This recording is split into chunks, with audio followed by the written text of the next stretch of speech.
சிவாய திருச்சிற்றம்பலம். போன ஆடியோவில் குருவை பற்றி நாம் பார்த்தோம். அதாவது ஆன்மீகத்தில் சரியான குருவை தேர்ந்தெடுப்பது எப்படி அப்படிங்கிறத அதனுடைய தொடர்ச்சி தான் இந்த ஆடியோவில் நம்ம பார்க்க போகிறோம். ஏற்கனவே கூறியது போல் நம்மை பார்க்க சொல்பவர் மட்டுமே குருவாவார். மற்ற உறவுகளாக இருக்கட்டும், நண்பர்களாக இருக்கட்டும், யாராக இருந்தாலும் நம்மை மற்றவரோடு ஒப்பிட்டு பார்க்கவே சொல்வார்கள். அவரை பாரு, இவ்வளவு சொத்து சேர்த்து வச்சுருக்கிறாரு, இவங்கள பாரு, இவங்க நிறைய படிச்சிருக்காங்க, நல்ல நிலையில் இருக்காங்க, பெரிய வீடு பங்களா இதெல்லாம் வாங்கியிருக்காங்க, சமுதாயத்தில் ஒரு நல்ல பெயரில் இருக்கிறாங்க அப்படின்னு இந்த உறவுகள் நம்மிடம் இருக்கக்கூடிய, நம்மிடம் பழகி கொண்டு இருக்கக்கூடிய உறவுகள் எல்லாமே மற்றவரை மட்டுமே பார்க்க சொல்வார்கள். ஆனால் குருவானவர் மட்டுமே நம்முள் பார்க்க சொல்கிறார். ஏன் அவ்வாறு சொல்கிறார் என்றால், அவருக்கு மட்டுமே தெரியும் நாம் எல்லோருமே அஞ்ஞானம் அறியாமையில் நாம் செயல்பட்டு கொண்டிருக்கிறோம். மீண்டும் மீண்டும் அஞ்ஞானத்தினாலும் அறியாமையினாலும் மனிதன் செயல்களை செய்யும்போது இந்த பிறவி தொடரை நாம் மீண்டும் மீண்டும் கூட்டிக் கொண்டே போகிறோம். இந்த பிறவி கடலில் மீண்டும் மீண்டும் நாம் பிறந்து வந்து கொண்டே இருக்கிறோம். இந்த பிறவி கடலை அறுத்து நாம் நம்மளுடைய எங்கிருந்து வந்தோமோ அந்த மூலமான இறைநிலையோடு நம்மை ஐக்கியப்படுத்தி கொள்வதற்காகவே குருவானவர் நம்முள் பார்க்க சொல்லி, உன்னுடைய உண்மையான சுரூபம் என்ன, நீ யார் என்ற உண்மை நிலை அனைத்தையும் விளக்கி கூறுபவரே குரு ஆவார். இவ்வாறு இந்த நிலையில் எந்த குரு சீடனை வழிநடத்துகிறாரோ அவரே உண்மையான குருவாக கருதப்படுவார். மற்ற அனைவருமே தன்னுடைய சுயநலத்துக்காகவே சீடர்களை உபயோகப்படுத்தி கொள்வார்கள். இன்றைய காலகட்டத்தில் பார்த்திங்கன்னா எத்தனையோ குருமார்கள் இருக்கிறார்கள். அவர்களில் ஏறத்தாழ 99% பேரும் தன்னுடைய சீடர்களை தன்னுடைய சொந்த பயனுக்காக மட்டுமே உபயோகப்படுத்தி கொள்பவர்களும் இருக்கிறார்கள். தன்னுடைய சொந்த வேலைகளை செய்வதற்கும் தனக்கு ஒரு அடிமையாகவும் அவர்கள் வைத்திருக்கிறார்கள். இதெல்லாம் ஒரு தவறான செயல்களே ஆகும். இதை அந்த சீடர்கள் புரிந்து கொண்டு தன்னை உணர்ந்து தன்னிலை உணர வேண்டும் என்பதுதான் இதற்கு முன்பு தோன்றிய அனைத்து சித்தர்களும் மகான்களும் கூறிய உண்மை ஆகும். சீடன் தகுதியான பிறகு கண்டிப்பாக அவர் சமுதாயத்துக்கு சேவை செய்வதற்காக குருவானவர் அவரை வெளியே போக சொல்லுவார். இதுவே உண்மை நிலையாகும். எவ்வாறு வயலில் விளைச்சல் வந்த பிறகு நாம் அறுவடை செய்கிறோமோ, அந்த அறுவடை செய்த பிறகுதான் அது உணவாக மக்களுக்கு பயன்படுகிறது.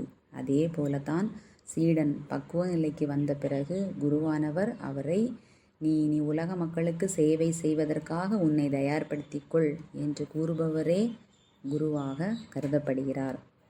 இதற்கு யார் நம்முடைய உதாரணமாக கூறலாம் என்றால், சித்தர்களுக்கெல்லாம் சித்தர், பெரிய சித்தர், மகா சித்தர், ஆதி சித்தர் என்று அழைக்கப்படுகின்ற சிவபெருமான் நோக்கி நிறைய பேர் தவம் செய்தார்கள்.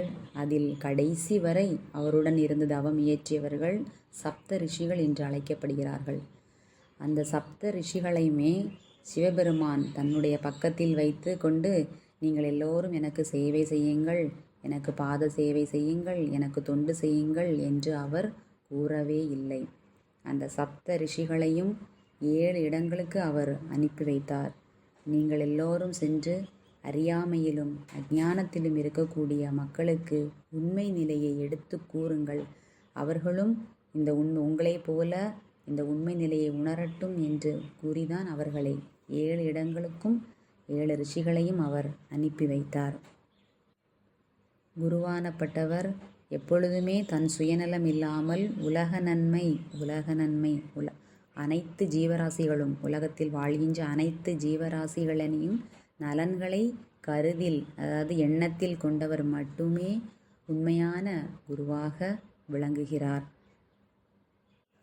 இதை ஏன் கூறுகிறேன் என்றால், சில குருமார்கள் கூறுகிறார்கள், நான் தான் உனக்கு முக்தி தருவேன், நான் நினைத்தால் மட்டுமே நீ மோட்ச நிலைக்கு வர முடியும், உன்னுடைய திறவுகோல் எல்லாமே என்னிடம் இருக்கிறது என்று கூறுபவர்களும் இருக்கிறார்கள். இவையெல்லாம் கூறி அந்த சீடர்களை ஒரு பயத்தை ஏற்படுத்தி தனக்கு கீழேயே வைத்து தனக்கு தொண்டு செய்வதற்காகவே வைத்திருக்கிறார்கள். எந்த குருவும் நீ எனக்கு தொண்டு செய்ய வேண்டும், எனக்கு அடிமையாக இருக்க வேண்டும் என்று கூறவே இல்லை. சிவபெருமானே உன்னுடைய மனைவியான பார்வதிக்கு அவர் நினைத்தால் ஒரு க்ஷணத்தில் பார்வதி தேவிக்கு அந்த முக்தி நிலையை மோட்ச நிலையை அவரால் கொடுக்க முடியும்.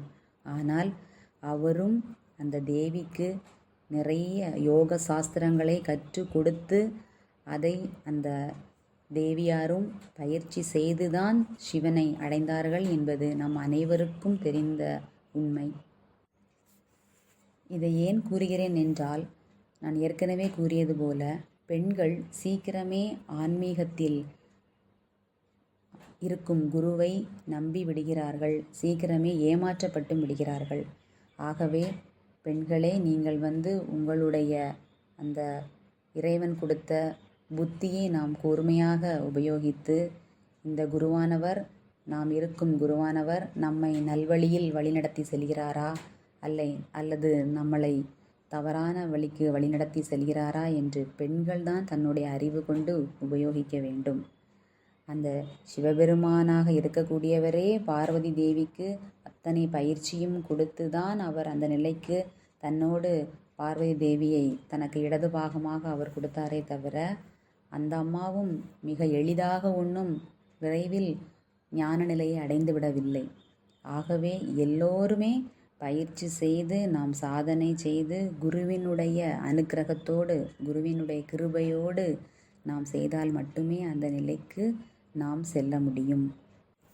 இன்றைக்கு எந்த மீடியாக்களை பார்த்தாலும், எந்த சேனலை நம்ம ஓப்பன் பண்ணி பார்த்தாலும் எல்லாவற்றிலையுமே ஆன்மீகங்கிற பேரில் தான் நிறைய தவறுகள் நடந்து கொண்டே இருக்கிறது. அதிலும் குறிப்பாக அதிகமாக ஏமாறுவது பெண்கள் தான். ஆகவே தான் நான் பெண்களுக்காகத்தான் இந்த ஆடியோவையே நாம் கொடுக்கிறோம். எல்லாருமே அந்த முழுமையான விழிப்பு நிலையுடன் இருந்து சாதனை செய்யுங்கள். நம் எல்லோருக்குமே சூட்சும குருவானவர் ஒவ்வொருத்தருக்கும் நான் ஏற்கனவே கூறியது போல் நாம் அனைவரும் ஒரு குரு பரம்பரையில் தான் நாம் வந்து கொண்டிருக்கிறோம். அந்த குருவானப்பட்டவர் சூட்சும குருவாக இருந்து நம் அனைவரையும் வழிநடத்தி கொண்டு தான் இருப்பார். அந்த சூட்சும குருவே நம்மை அடுத்த நிலைக்கும் நம்மளை தயார்படுத்துவார். ஆகவே நீங்கள் கவனமாக இருந்து இந்த சாதனையை நீங்கள் செய்யுமாறு கேட்டுக்கொள்கிறோம். அப்போது சில பேருக்கு கேள்வி வரும், அப்போ நம்ம ஸ்தூல குருவுக்கு நம்ம சேவை செய்ய வேண்டாமா? கண்டிப்பாக செய்யலாம் ஸ்தூல குருவுக்கு. ஏனென்றால் ஆதி காலத்திலிருந்தே குரு பரம்பரை என்று குரு பரம்பரையில் சீடர்கள் குருவுக்கு சேவை செய்ததாக நாம் எல்லோருமே படித்திருக்கிறோம், கேள்விப்பட்டும் இருக்கிறோம். ஸ்தூல குருவுக்கு சேவை செய்வது முக்கியம், அதுவும் ஒரு காலகட்டம் வரை.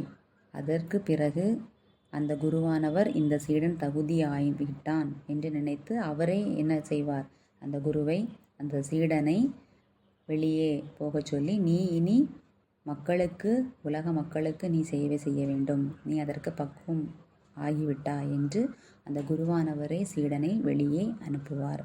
குரு சேவை செய்கிறது மிகவும் கோடி கோடி புண்ணியம்தான்.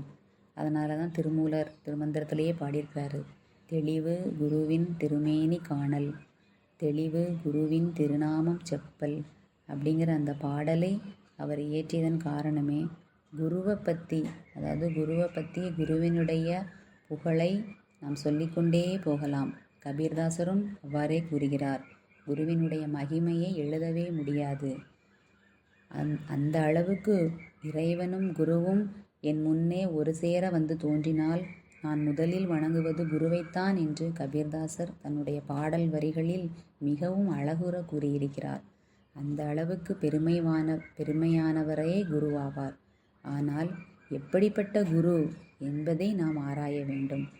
எந்த நிலையில் அந்த குருவானவர் இருக்கிறார், அத்தகைய குருவுக்கு மட்டுமே நாம் சேவை செய்ய வேண்டும், குரு சேவை செய்ய வேண்டும்.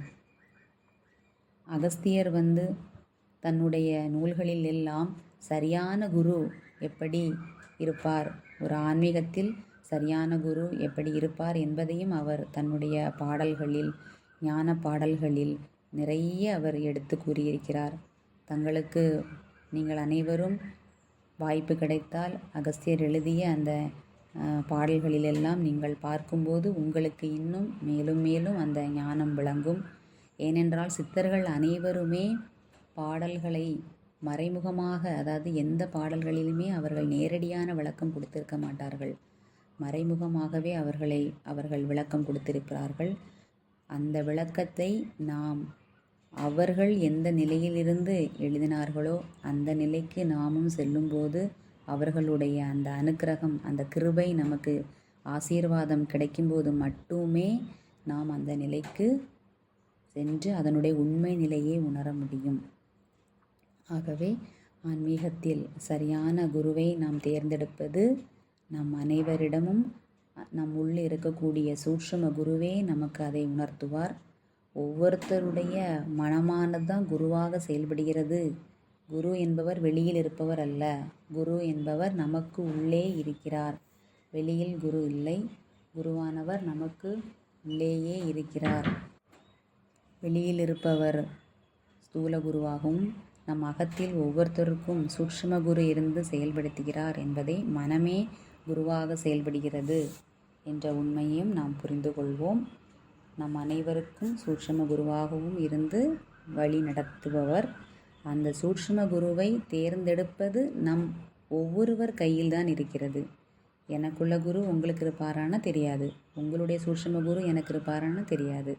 நாம் அதை தெரிந்து கொள்வதற்கான முயற்சியில்தான் நம் உள்ளே, நம் அகத்துக்குள்ளே செல்ல செல்ல அந்த சூட்சும குரு நம் அனைவரையும் வழிநடத்துவார் என்று கூறி இந்த ஆடியோவை நிறைவு செய்கிறேன். சிவாய திருச்சிற்றம்பலம்.